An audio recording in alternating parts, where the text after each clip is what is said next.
Hey guys, welcome back to my channel. Now, for my one-to-one consultation in the last couple of days, there has been a trend of, same situation happening, and it's really sad. And I felt there's really a need for me to have conversations about it so that if you're not in the situation yet, you can try as much as possible to avoid this. Trust me, guys, many of those people in these situations are being required to leave the United Kingdom in the next couple of days, some of them couple of weeks. There's really no other option, no other opportunity for them to stay back in the country, and they're required to leave. If not, they will be living in the UK illegally. So if you might probably be in this situation or not, then make sure that if you have anyone who is in this situation, make sure they watch this video to the end and find a way to avoid being in this situation, because trust me guys, it's immediate eviction from the United Kingdom. So if you're coming across this channel for the first time, do also hit on the subscribe button to join the amazing growing family. And for my returning subscribers, you guys are amazing. Thank you for being here. I really do appreciate you guys. So without further ado, let's get right into the video. In my one-on-one consultation, one of the major trends that's been happening is that so many people are, their post-study work visa will be expiring in the next couple of weeks, and they've got no other way of staying back in the country. And these are some of the issues I've discovered from my one-to-one consultation with these people, and how you should definitely avoid it if you're planning to move to the post-study work visa. We are currently on the post-study work visa. You need to avoid some of the mistakes that these people made that has put them in this situation. And I think out of the 8 people I spoke with in this situation, about 6 of them will be returning back home, because there's no other way for them to stay back in the country, and you need to find a way to avoid this situation. Now, for those who know or for those who don't know, the postdoc visa is visa you get immediately you complete your program. So you get like a 2 years after you finish up a BSc or a master's program. Then you get 3 years if you've completed a PhD program. And this postdoc work visa is a period whereby you get to look for a job that would sponsor you or keep you back in the country. And the trend of things at the moment is that so many people are spending the 2 years on the post-study work visa without getting a job that will keep them back in the country. And this has really become a pandemic. So many people are currently faced in this situation. And even for me, I know someone personal who is also in this situation that we're trying to find a way around. And we were able to eventually get something sorted a couple of days ago for us to stay back. So if you're in this situation or you know someone in this situation, then you should want to stick to this video to the end. Now, one of the things people need to really be aware now is that one of the people I spoke with actually got a care visa a couple of months ago, and that was after the March 11, and she rejected the visa because she rejected the job offer because of the new policy that says dependents won't be able to apply. And this is one thing, and I tell people that's why when we make videos like this, people are always like, "Oh, why are you guys always making videos?" It's because so many people are not aware of some of this information.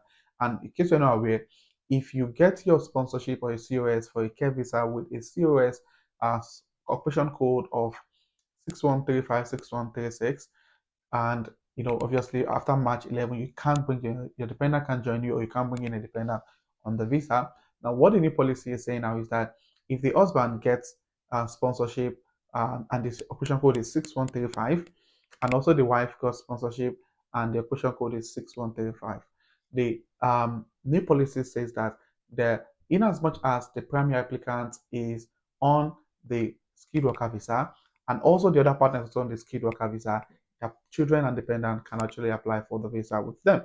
So if you're not aware of this information, you need to be. So if you get a job as a carer, make sure you find a way to get your wife the same job as a carer, also on the occupation code. If you're able to get a different one, then if both of you are on the care visa, then your children can also apply. And I see this is one of the major situations that people are facing. So if you had gotten that job, it would have been easier for husband to find that same job, and then the children would be able to stay back, and that would have solved the issue of not being able to stay back after post-study officer. So this is really important, and information that you should be aware of.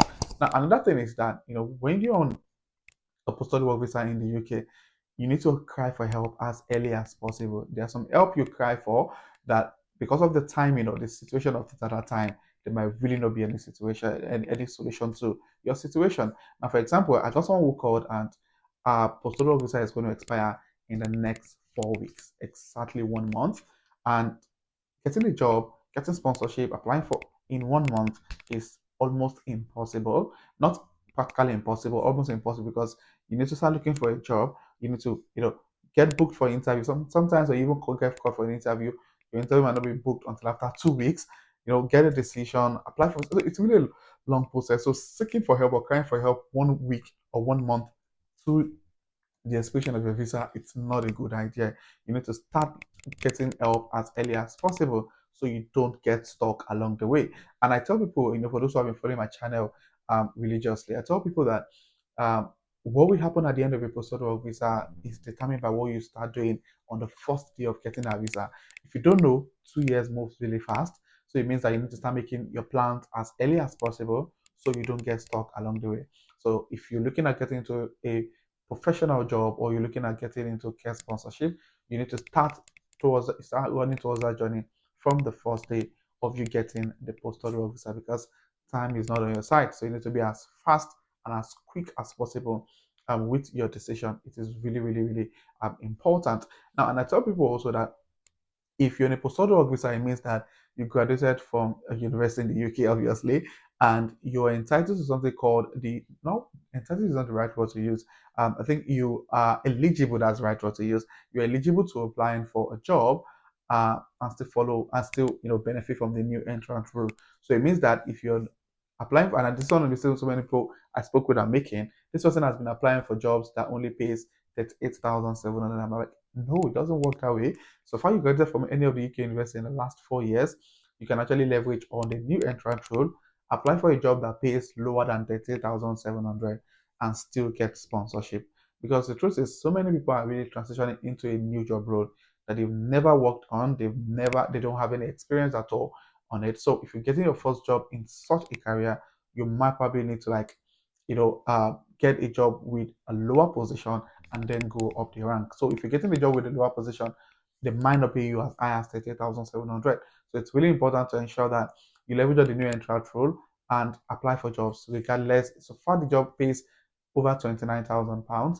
You can leverage on that new entrant role, get a job, and then start your career from there. Trust me, there are loads of opportunities, here in the UK, especially if you're looking at transitioning into tech. So if it's something that you're interested in, then you might want to start building all the technical skills required and not wait until it's almost towards the end of the program. Now, I had a conversation with someone who our visa is going to expire, I think, in 6 weeks, yeah, thereabout. And the conversation was like, "Oh, Daniel, can I get trained with you? Um, then get, be under your mentorship, apply for jobs, and get a job before the end of the 6 weeks." It doesn't work that way because even the training itself is for 6 weeks. It means that by the time you're finishing up the training, your visa would have expired. So it's really important, please, guys, make sure that you start making your plans as quick as possible because there are loads of people now whose post-study visa is expiring and they have to leave the country. I mean, with immediate effect. Until when their visa expires, they have to leave because there's no other option for them to stay back. So if you're someone in this situation or you know someone in this situation and you're looking for help or you still have like a couple of months on your visa, then you sure do want to stick some message in the comment section. And if you think your information is very personal, you don't want to share it out there, then you might want to jump on my one-to-one session so we can have a chat, look at the situation you are in, and we can find a way to navigate around that situation to getting you to the place you want to be. So guys, make sure you start putting those plans in motion. Don't wait. There's no time to waste. You need to start getting those things all in motion. I hope you find this video informative or resourceful. If you do, please click on the like button.